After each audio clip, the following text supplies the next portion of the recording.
So I thought, what better way to kick off this 20 for 20-something countdown than just starting off with the biggest, thickest, most meatiest book. The World is Flat, Thomas Friedman.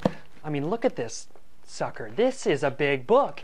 And partially why I chose the biggest book is kind of what the book's about, is that maybe us as a generation, emerging adults, we're not necessarily reading as much. This book, Country's Decision. So my goal for this review is just to basically give you the basic layout tenets of the book, and then to give you the so freaking what. So what does this mean for emerging adults? So the amazing thing about The World is Flat, it's like reading a history book, but about the age that you live in and you can actually do something about. So here you have it. You have a round spinning world, and then all of a sudden things start happening that start pulling us apart and putting them, you know, almost on top of each other. And Thomas Friedman calls it the 10 world flatteners.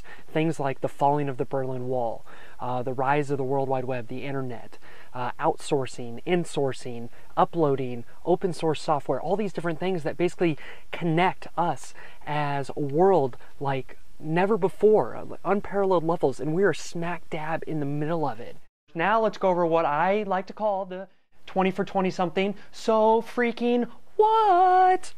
And the number one so freaking what, and probably the biggest, is we are going to have to change.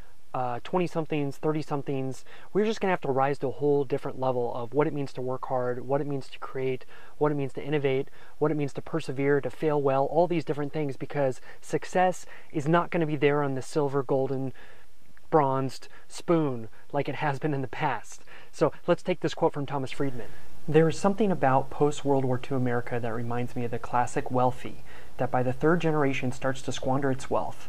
We've gradually bred a sense of entitlement and a culture of complacency. We extol consumption over hard work, immediate gratification over long-term thinking and sacrifice. I think Thomas Friedman's right about a lot of things in that book, but gee whiz, that's a little harsh. I mean, come on, Tommy. You're acting like my generation is just full of superficialities and we don't work hard.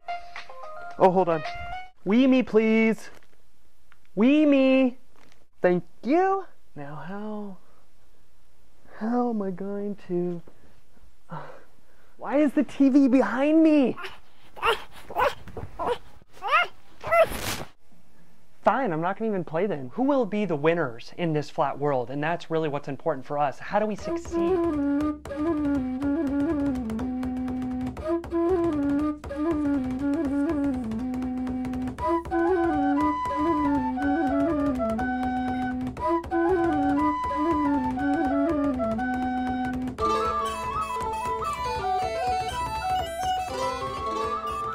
When people are saying do what you love, do what your strengths are gifted in, do what you're passionate about, they're not just giving you some sort of head in the sky kind of dreaming that this generation, I think, can kind of get knocked for. Thomas Friedman's actually saying that's how you actually become that untouchable, is by doing something that you're so passionate about that you're going to do it better than anybody else.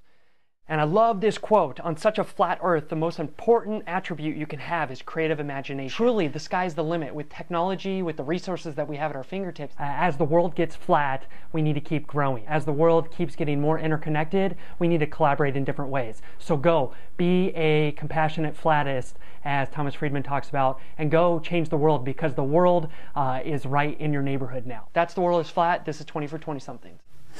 All grown up. Yay!